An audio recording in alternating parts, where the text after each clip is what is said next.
So welcome to, what month are we in? April. I can't keep track of time anymore in our field. Welcome to our community conversation for this month. I'm glad to see all of you. We are joined by Brian Sandoval. Am I saying that correctly, Brian? Yep. Good, great. Um, and we thought we could talk a little bit about value-based care implications this month.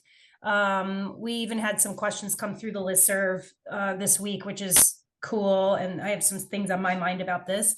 So this will be a little bit of a refresher. But Brian is the co-chair, one of the co-chairs of our value-based care work group. And so he'll be sharing a recent survey that was done about behavioral health and value-based care and what that means. And then, of course, as always with these conversations, really looking for you all to bring your questions and things that might be on your mind, or how maybe your systems are thinking about or already implementing value-based care, so we can have a rich conversation. So, Brian, do you want to talk a little bit just briefly about the work group? Sure. If people don't know. Sure. Yeah. Thanks, Stacy. Appreciate the introduction. So just kind of quick background too. So I'm just bringing in a couple of hats that I wear into the conversation. So right now I'm the executive director of behavioral health for Providence Health, which is based out of, it's actually based out of Renton, Washington, but my region right now is all of California. So it's for the South Division of Providence. I oversee the acute and ambulatory behavioral health sites, so 17 hospitals plus more than 50 primary care clinics across California. And so I'm really coming into this conversation with both a national kind of view, but I would just say more of a California bent, more recently, knowing that that's where my feet are planted right now. So in addition to that executive director role at Providence, which I assumed a couple months ago, I also am the co-chair with Leslie Manson of the Value-Based Care Workgroup. And so the Value-Based Care Workgroup was started a few years ago. Just to give some context, was really focused on really just kind of getting an initial start around value-based care and behavioral health and for integrated care. What we quickly found when I started having the conversations, I reached out to Naftali directly to start this group, was the conversations were already happening, and more often than not, behavioral health was not at the table. We weren't really understanding, where our place was, and so it was really just to kind of kick off a process and a shared learning strategy around how do we start to begin to have an impact, a meaningful impact in these conversations. What we found is that the more we started diving into it, the more that there was really kind of this gray area around where behavioral health fit in the conversation.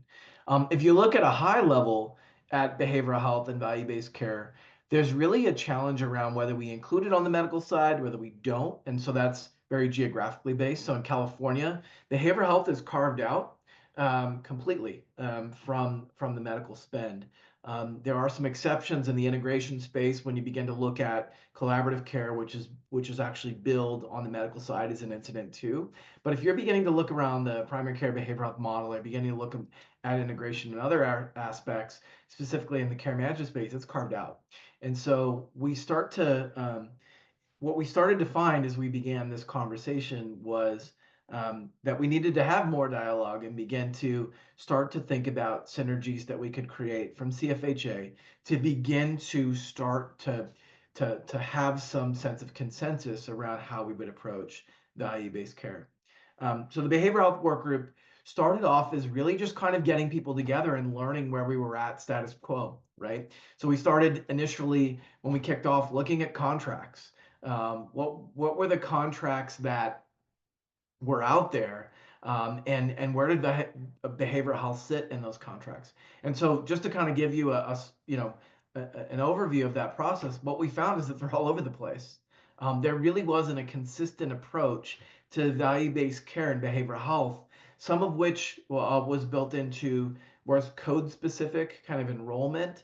We found others that were in the Pacific Northwest and Oregon that were more a capitated type of arrangement.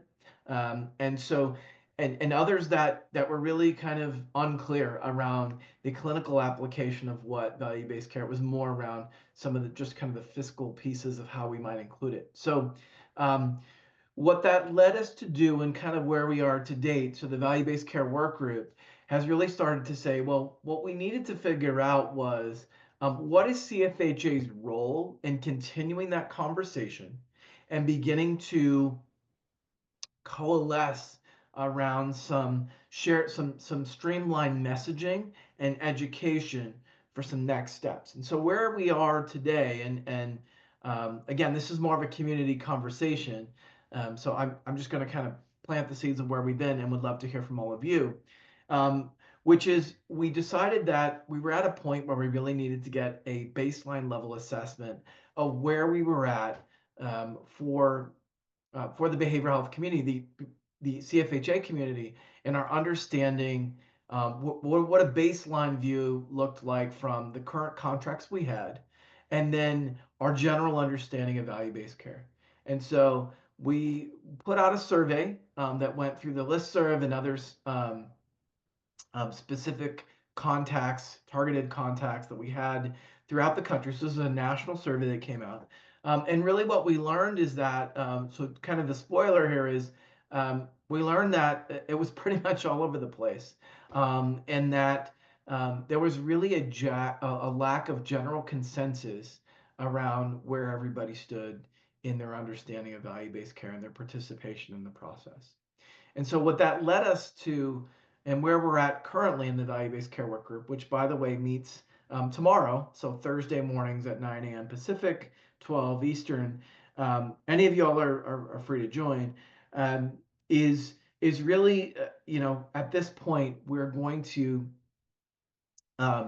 we've looked at the results from the survey and are now going to develop a one-pager that debriefs the survey results, and then are some talking points based upon whether you're a director, an administrator, or a payer, to begin some alignment around the messaging aspects of where we need to go with value-based care. The other thing that we're looking at too, and we're going to be talking about this tomorrow at the value-based care meeting, is where are the next steps? Do we need to start thinking about CFHA's role in an educational place here, right? Is there an education next step? Is there an advocacy step that needs to happen at the state level? And if there's multiple people in certain states or geographic areas that need advocacy support, how do we, does CFHA look at maybe being a convener locally around getting people together? So that part of it's really unclear. But really, just wanted to lay the groundwork of where we've been and open that up for further dialogue in this community conversation around some next steps and maybe some current opportunities and challenges that the people on this call face. So hopefully that provided some just overview and context. And Stacy, I know you had some questions, and happy to have jump into the conversation. No, thank you so much. That's very helpful just to hear about the work group and the survey. I'm interested in getting a little bit of a baseline in the room of people that wanted to join the call today, and kind of just understand where you are in the value-based care landscape or process. I can just start. I've worked mainly in fee-for-service environments, and have some experience in working in value-based care in a startup, in a for-profit startup.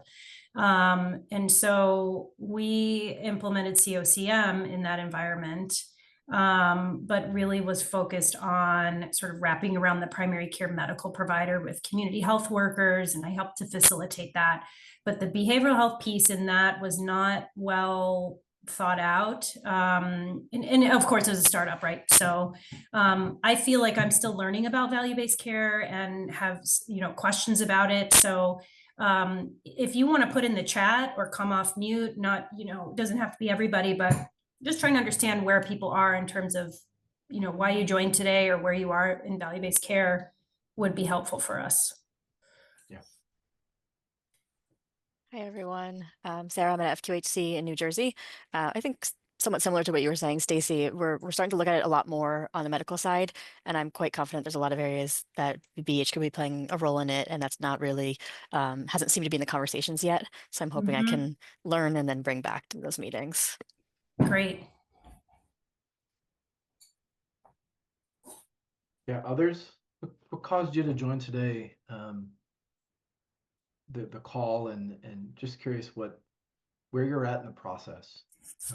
Would love to hear more. There's no wrong answer here. Right. It looks like Kristen from California Primary Care Association, working on value-based care strategy across medical and BH. Yeah. Similar. And again, Hi. medical and BH being separate in California. Go ahead, Michelle. Hi, Dr. Michelle Ned. I'm currently in Baton Rouge, Louisiana. I'm currently a sole proprietor with Visions Consulting Firm where I work with a lot of integrated healthcare maternal health, and that's what I'm doing at this time. And thanks for sharing your wonderful insight. Sure. Thank you. Thank you. You're welcome. Okay. Right. Anyone else want to jump in here? Just where are you at in the process? What are you curious about? Yeah, what caused you to join the call today? You could have joined a variety of other calls. I know I was double booked at this time, but decided to show up at this meeting, right? And so what spurred the Brian, I just joined the call because I like listening to you. Then because I knew Bill was going to give me trouble. Kristen Modi said I should join. I mean, I have for 23 years been doing fee for service. So that's how we've been supporting ourselves. Just in the last 6 months, contacted our contracting office to get some handle on that because this for an institution our size. Apparently, this is a novel concept to them. So I'm just trying to establish those relationships so that I can kind of get my hands on how they go through that process, and introduce the idea that integration is literally the bridge between the medical and the behavioral. So how are we going to incorporate this in a way that we can get paid for more of our work? Because right now it's just for the treatment episodes for patients and not the true kind of integration that's getting paid for. Yeah, that makes sense. And Bill, obviously in California, there's very regionalized approaches to value-based care, which sometimes are at the county level.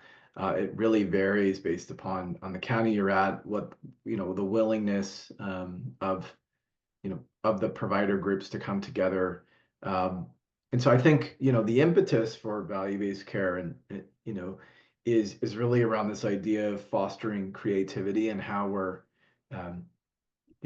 actually treating patients together. I think just being real about this, I think the challenge that I see right now is that there's a lack of aligned incentives across settings. So for example, I work in the Providence setting that I currently work. There really isn't any there's incentives to get people out of the emergency department but there's no real incentive around getting them to the right place. There's because in the acute space, when they're medically cleared, if they're on a 5150 hold or somewhere else, right, the insurance companies stop paying once they're medically cleared, and so there's a desire to get people out and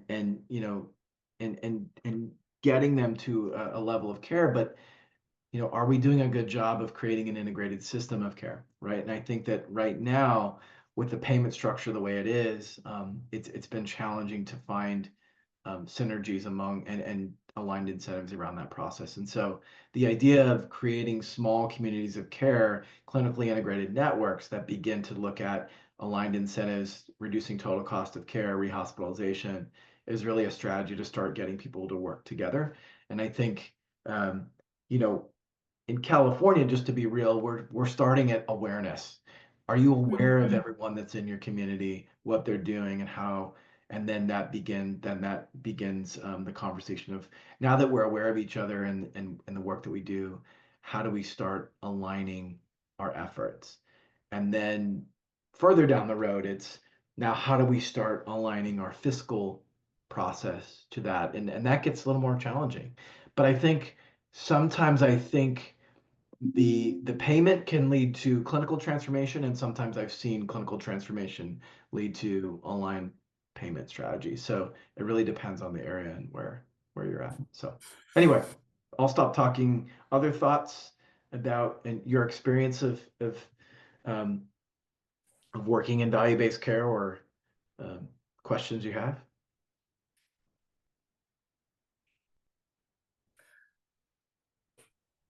There were a couple people who were coming off mute. Dr. Little, I see you.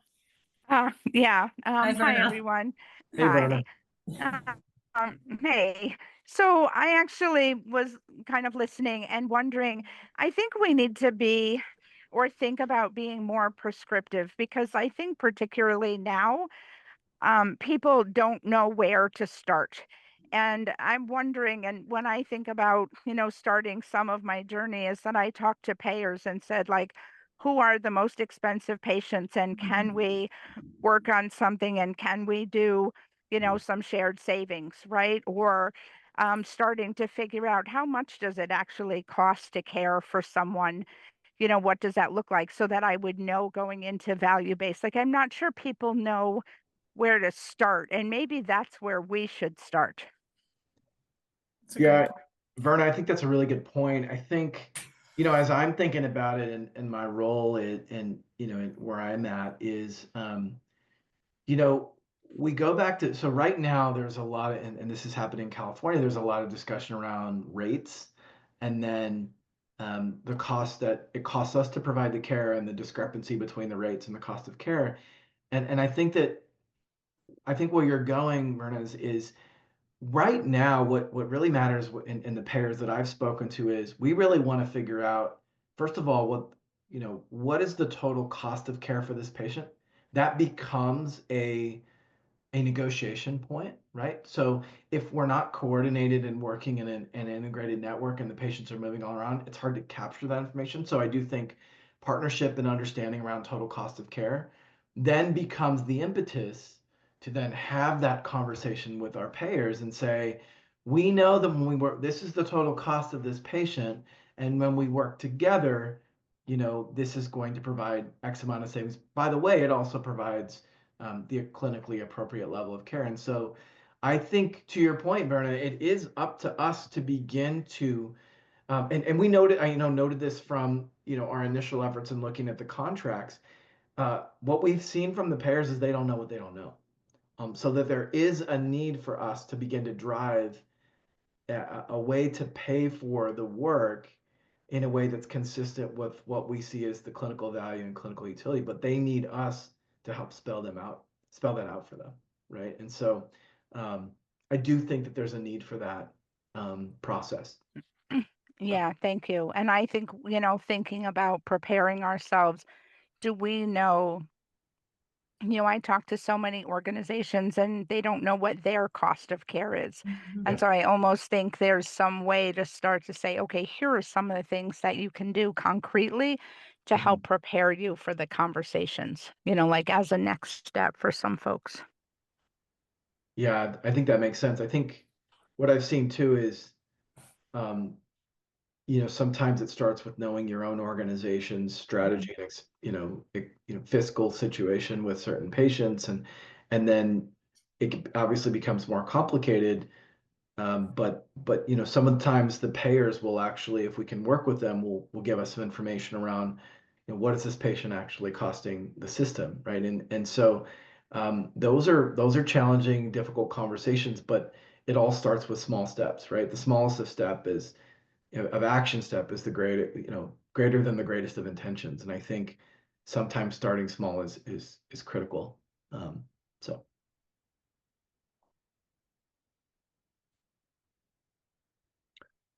Other comments and experiences in the value-based care space? Would love to hear more about it. Brian, do you want to maybe talk a little bit about I know you touched on it, but just the survey, who did you survey? What did you ask? Yeah, happy to start do there that. even. Yeah, happy to I can actually even share a screen and give you That might be an easier way to do this, just so you can see what the preliminary results looked like. So let me do that. Happy to do it. 1 second. Let me share screen. Okay. Can everybody see my screen? Okay, perfect.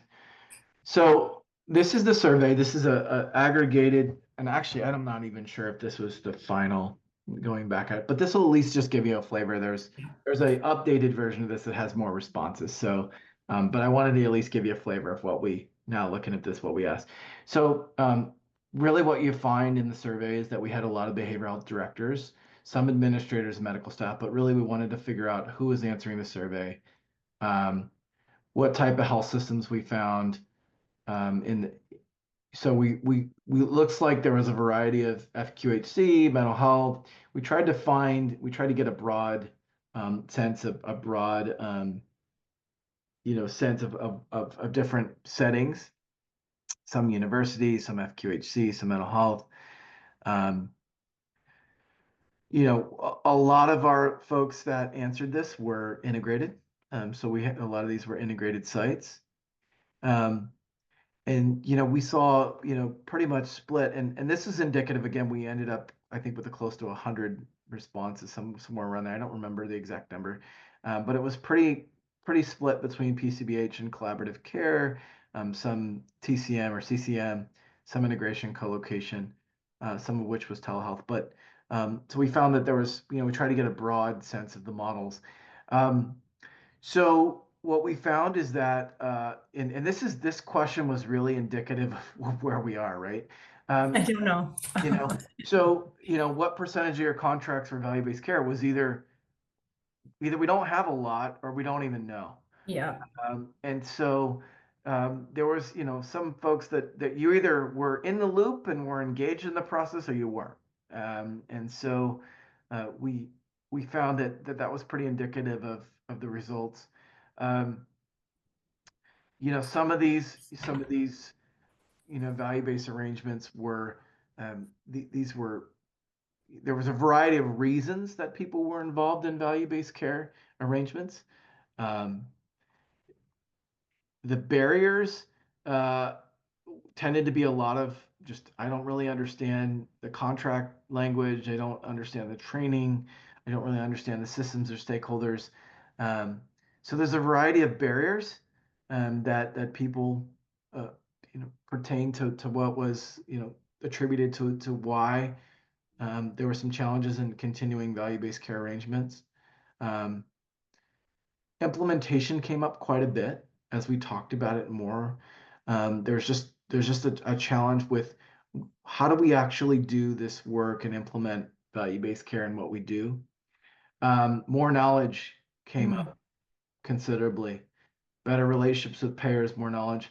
I see there being a lot of mystery between what the payer does and what this health system does, and I think there's definitely some challenges there. Data, technical assistance came up. Again, we saw a variety here of Medicaid, commercial. Generally speaking, I've seen in a variety of states where we're at that Medicaid has led the charge in sense of trying to come up with some value-based care arrangements, particularly in Oregon and other states. There's entities within Medicaid that allow a look at total cost of care and more of a capitated reimbursement approach, although commercial payers have done that as well. And also you'll see that in Medicare Advantage, Medicare and Medicare Advantage plans as well. Again, looking at this, somewhat duplicative of the last question. Yeah, I think what we found too, and this is just being real again, looking at we found that, there was a lot of unknowns here. So the yellow bar is unknown. We don't know where we're at. And so a lot of unknowns, variety of different payment structures, a lot of unknowns. Yeah, I don't know was the most common answer throughout this entire process. We have no idea. And then what we found, in all of that the physical health was also more likely to be in a value-based contract versus the behavioral health, pretty much across the board. So again, going back down here, we'll look at the actual results. Right, so the question, I'm sorry to do the scrolling again. The question is, of the metrics which apply to your organization's contracting strategy? And again, a lot of unknowns and a lot of medical-based outcome metrics. So again, the care management, medical-based outcomes, I think it's still challenging for us to quantify and clarify on the behavioral health side what is success, right? Sometimes I think the most common strategy I've seen in the value-based care space for behavioral health has been with depression screening and follow-up or depression remission. I've also seen, in certain areas, looking at population reach. In Oregon, they've done that. So it really depends, and I think, again, it's an opportunity for behavioral health to really define what is success. One of the things that's been done, I've seen, is follow-up or decrease in behavioral health-related ED visits has come up as another metric. And so, again, that requires a whole system-level approach, right? A whole partner-level strategy. Again, minimally included, or people don't really know or monitor. There's really a lack of fully integrated outcomes and metrics in value-based care contracts, or people just don't know. Minimally, moderately, or they don't know. So you were getting kind of close to the end of what recommendations would you make? Education, training, and payer-provider collaboration come to the top here. I think it's important, and readiness and implementation, right?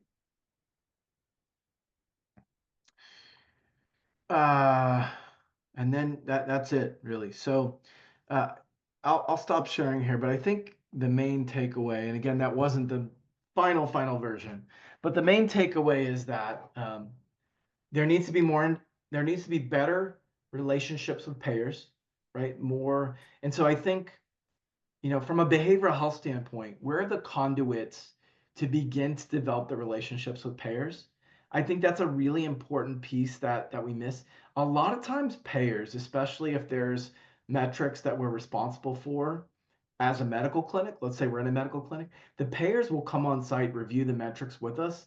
I found that to be a really helpful way to begin to build bridges at the clinic level with folks that are payers that come into the clinic. I think the other challenge with payers, just to be honest with you, is that there's also there's been a challenge with who's the central point of contact at each payer, right? Sometimes you call or you try to engage with the payer, and that might look different every time. So starting to develop a standardized central contract with the payer, beginning to have that relationship. What I found is that payers, particularly in California, are just as motivated to learn what you do as we are to figure out how they see the world. And so sometimes it just starts with, breaking down the silos and having those conversations. But I think that there is a need to begin to start to have more relationship between the payer and provider. I'll tell you just straight up, and I've mentioned this in the Value-Based Care Workgroup, we had payers sign confidentiality agreements and come and shadow us for a couple days. It was really interesting to see how their eyes got big and their eyes opened up wide when they started to see what we were actually doing. And then the punchline at the end of the meeting was, oh, by the way, did you know you don't pay for this? And they were like, oh, we didn't know that. We didn't even know what that looked like. And this was prior to us having some legislation to help us on that front in Washington. But so those are some big things. And then what also stuck out to me was really this idea of needing more education. And so we do have some resources at the Value-Based Care Workgroup that in our folder. So if you join the work group, there is a space where we have resources, some webinars, other things that will help you. But I think CFHA, we're looking at how we might be able to provide some additional education. So again, general lack of consensus and knowledge, need for education, need for payer relationship. And to Verna's point earlier, I think it's also starting to think about how we might lead that charge. So Thank you, Brian. Yeah. Thank you so much for taking us through that. Yeah. And just in the spirit is, any questions that have come up looking at that, or any thoughts looking at the survey results that people have?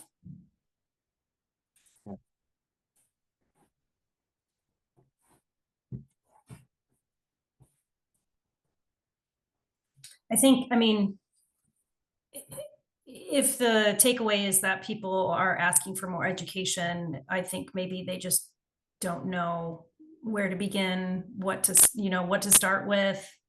Yeah. It can be a confusing topic, and I'm sure people are on the call just to kind of like hear the language and just to get their feet wet potentially. Well, and I assume too, there's going to be very different pathways if you're working at a FQHC versus an academic medical institution versus kind of a private group. So I mean that there's going to be different starting points. I mean, I love the takeaways of relationships with payers and your own contracting office. That will be pretty key, and to just continue to educate people and spread the news that we need more people to take these initial steps. I agree. And Christina is saying in California, they just launched a payer work group focused on BHI to help support 5 commercial plans and champion BHI. Yeah, Christina, I don't know if you want to maybe talk a little bit more about that if you have the opportunity, but I can kind of set the tone on this, and you can jump in. But so just to kind of high level, in California, as we start to pull together an integrated care strategy, what we found is that if stakeholders all aren't on the same page around how they're paying for integration, you start to have different strategies based upon, we want to have one unified payment strategy in California that's payer agnostic, like that all payers can align around, because then that leads to a united clinical strategy, right? One clinical strategy, across clinics or population served in the integrated care space. And we had a bill, Senate Bill 1320, that just passed. And so Christina's group, if you want to maybe talk a little bit more about it, Christina, really started to get payers together to align around incentives. So Christina, anything to add to that? Yeah, thanks, Brian. So yeah, we did a bunch of interviews last year. So my group, the California Quality Collaborative, we do multi-stakeholder alignment and technical assistance, and we work with provider groups as well as payers and purchasers. And so the findings of the paper were really kind of, Brian, what the group has shared is that there's really challenging, and even more challenging when you have carve-outs and as many payers as California has. So we used this paper to say to plans that were interested, commercial plans, I should say, how about we all kind of rally around a couple of these key recommendations and start. And what I will just say is that there's a lot of room for improvement and for engagement. And I think the gulf I see is really getting paid for integrated services that you're doing on a fee for service. That seems to be like step one. Yeah. Getting to value-based is like a little bit more long-term, I think, for where we are as a state. Doesn't mean it's not possible, but I will just say it, we kind of need to get credit for what you're doing already, and then make it part of sort of a strategy, as Brian's been speaking to. Yeah, thanks, Christina. Yeah, so I think we're in a unique situation in California in that there isn't really a shared definition around what integration is. And so without a shared definition, there's not a shared payment strategy.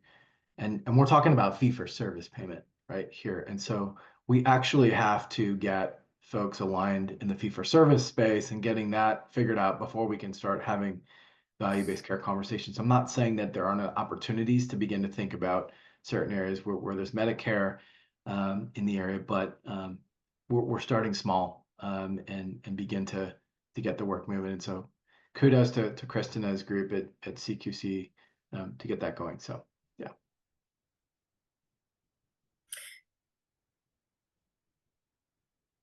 So again, I'll just use the opportunity to ask some real basic stuff. Maybe Brian, you'll know the answers. So with value-based care, let's say in some of the settings of the people that filled out the survey, is it something that folks can, like organizations can choose to enter into the contracts, or are they maybe incentivized or pushed by the payer to do so by certain times? Like, how do people start? Like, what's the incentive to start working in this way? To start working in the value-based care space? Yes. Or... Yeah. Yeah, I mean, I think the first step, I mean, really is knowledge and awareness of what you're currently doing on the medical side. Mm-hmm. Knowledge and awareness around what's happening at the state level. So for example, right now there's not a lot of incentives in California to move into the value-based care space because we can't even get paid in the fee-for-service space to demonstrate value. So we're starting there. My advice is to understand what is your organization already doing, right, in the medical space, and what have they seen? Because that'll also determine your data capabilities, right? So remember that anytime you're in a value-based care space, you're going to be incentivized on your ability to meet certain targeted metrics, right? Which is going to look different at the state level. It might look different within each payer. So, you want to start looking at what are your data capabilities and your ability to measure change and progress over time. Usually that starts in the medical space, right? And then that will be a jumping off point to say, and what I found is in looking in the medical space is depression screening and follow-up, or depression treatment response, was already built into that process because it was a state level metric. And we just weren't even aware of that happening. And we didn't, and so it might be, what are you already measuring? And, how can you gain line of sight into that process? So for example, that's a good point. It's really important to think about. So I'm just going to give you an example. Depression screening and follow-up metric actually includes antidepressant medication would be included as meeting that metric.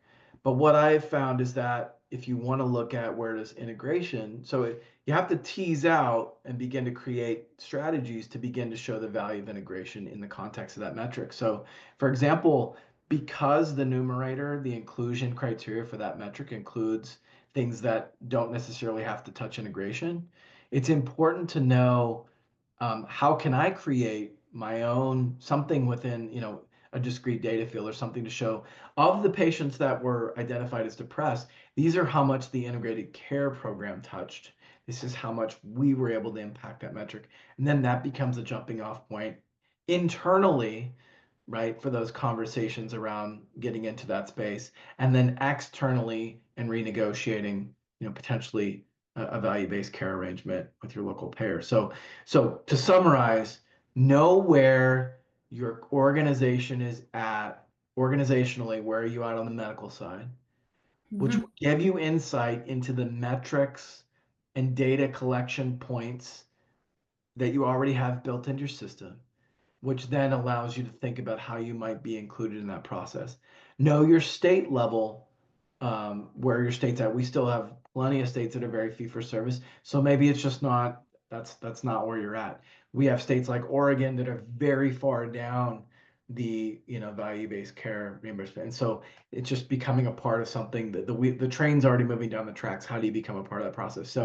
Awareness around state and organization level buy into value-based care is the starting point to figure out where you belong in the process, where you should be.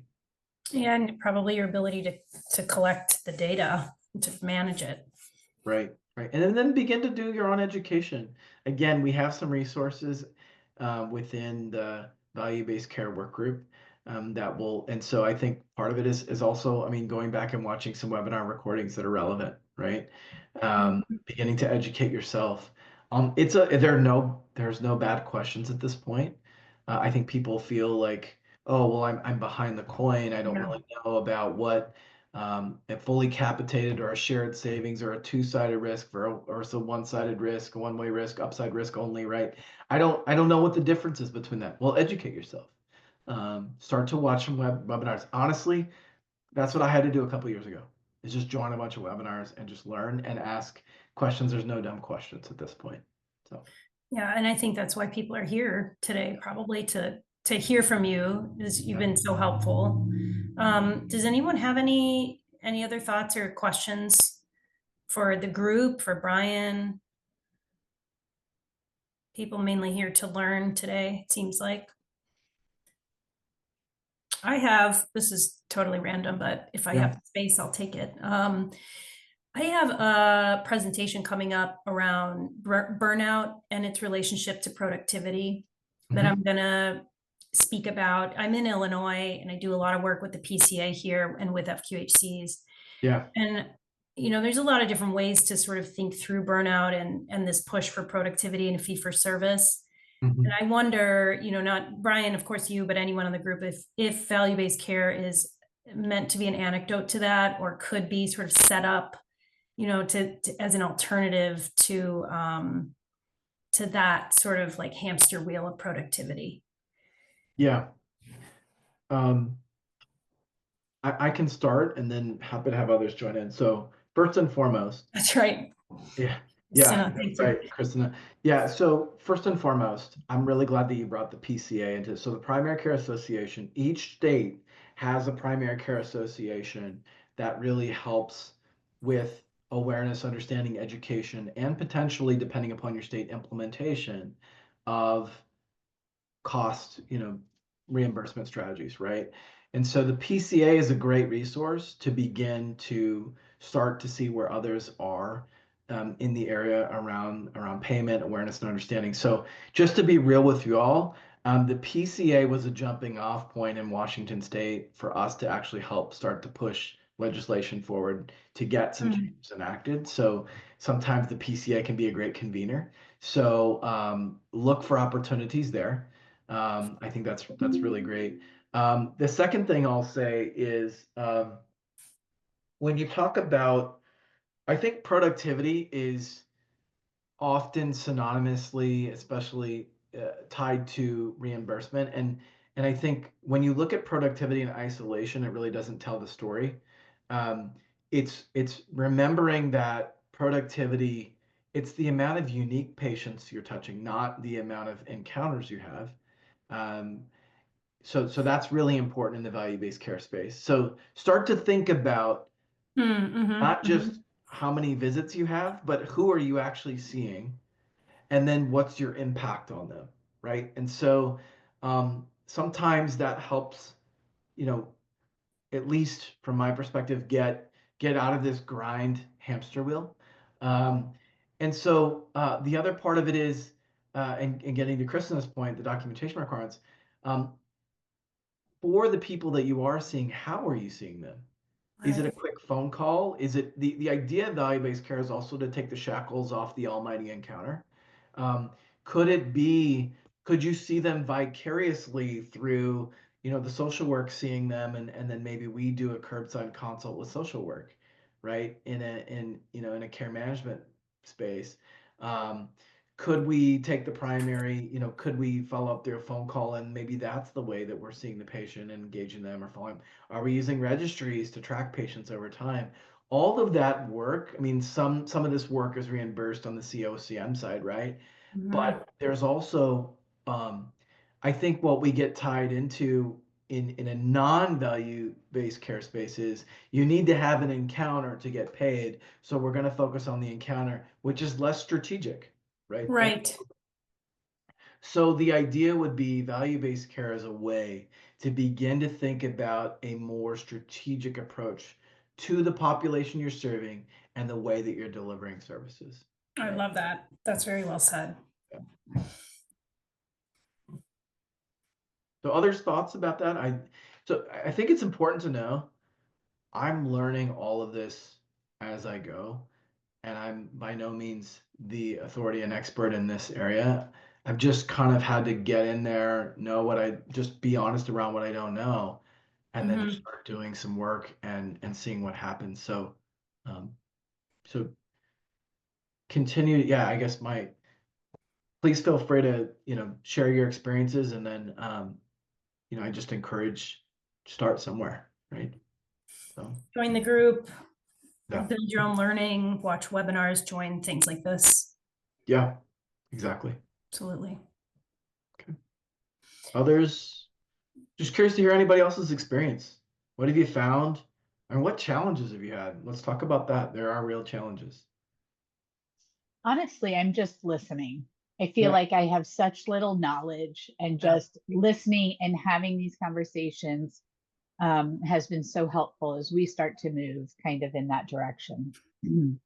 Not kind of, we already are, but I'm kind of lost in it all. Yeah, Bree, I think it's, I did a lot of learning, and it's interesting. I just went to the HCP land. So the Healthcare Learning in Action, I didn't even, their pages, their websites, I don't even know if they're around anymore. But a lot of it is just Googling and understanding, what's the baseline. I mean, I felt pretty lost. And I still, to be honest, I still feel lost in certain conversations. So I guess you're not alone, Bree. Bree, it's when you've seen one arrangement, you've seen one arrangement. And I really think that, I mean, just to be real, I think a lot of times, and this is not a knock on the payers, but I think that they don't know what they don't know. And I think the clinicians also, we don't know what we don't know. And so sometimes it's both of us coming together saying, this is the conversation we're having in California, is what's common sense care look like? I don't know, you don't know. What do you think? Where do you think how should we work with this patient? What makes sense for this patient? And then how do we pay for it?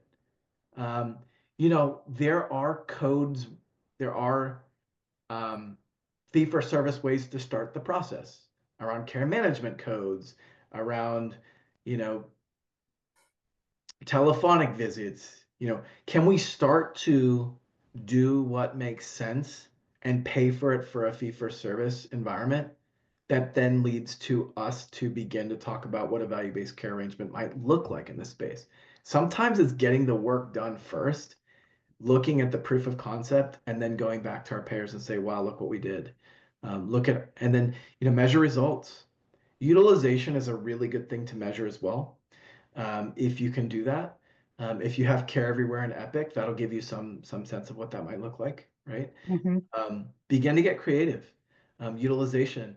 One of the ways I started arguing for value-based care in Oregon at a time was we noticed when behavioral health consultants saw patients, their medical utilization went down, right? Even just within our own clinic, their A1Cs improved, right? Their blood pressure improved, but their medical utilization went down. What that did for us in a capitated environment was our providers were able to see more patients that they normally weren't able to see and focus on the medically complex patients and not the behavioral health patients on their schedule. We use that as a jumping off point for conversation to say, look, when they engage in behavioral care, they don't need as many medical visits, which is cheaper, by the way, to you, payer, and it allows us to see more of your, take a more targeted approach to the medically complex patients that have been assigned to us, right? These are the conversations. Just start to get curious around what happens to the patients that you see on the behavioral health side. Just get curious. Well, and I'm looking at value-based care, just kind of a step ahead of what I'm trying to do now, and just get that measurement piece, more measurements around our collaborative care programs, which is what I oversee. So Right. then taking it to value-based care. Yeah. But just trying to figure out all the steps, as I'm Yeah. working towards these different pieces. What do I need to have in place? What do I need to be thinking about in the future as we keep moving? Yeah, and so Bree, that's an iterative process.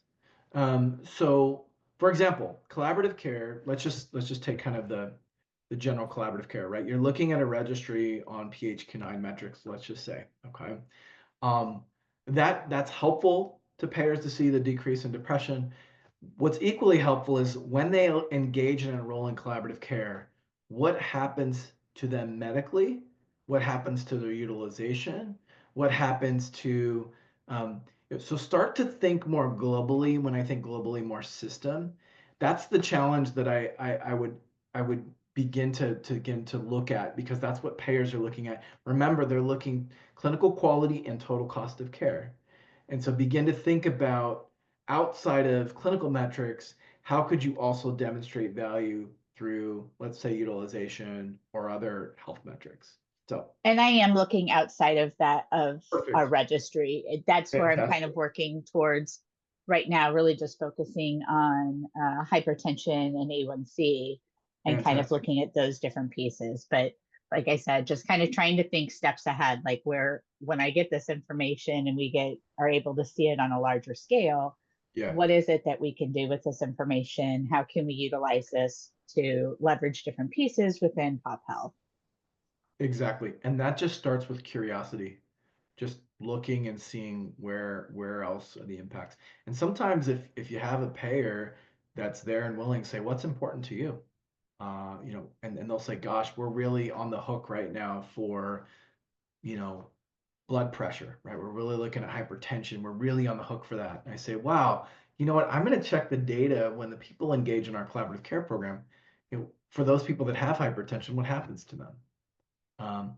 So it's just really kind of a conversational, relational partnership process. If you can start building those relationships, it becomes a jumping off point to begin to show value, right? So. Absolutely. Thank you. Thanks for joining, Bree, and for being honest about where you're at. We have a few minutes left. If anybody has any final comments or any other questions, Brian, you've been super helpful.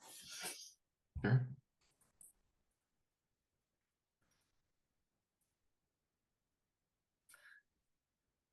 What do you think do you think this is something that organizations just decide that they're going to start moving in this direction? I think there's been a lot of dragging of feet in my state in terms of, especially with the FQHCs. I'm sure there's a number of barriers that I can think of, but I do wonder, what is the impetus? Is somebody just have to be kind of more of a visionary, right? Or is it just, what's really going to be the push that gets people to start moving? Yeah, I think we're facing considerable financial headwinds right now, politically. So I think that there's a push with the new administration to show results sooner than later. Results and cost savings. 1000%. Right. So that's happening already. There is an impetus towards that. So I think it's, how do you start to become part of that solution? Then, there's a lot of fear and uncertainty and feeling inadequate, right? And I'm going to raise my hand here. I still feel like I'm still learning around what that looks like, right? And so if that's the political factors that are kind of pushing, right? Because we continue to hear about Medicaid cuts and stuff. Well, how are we demonstrating value in Medicaid, right?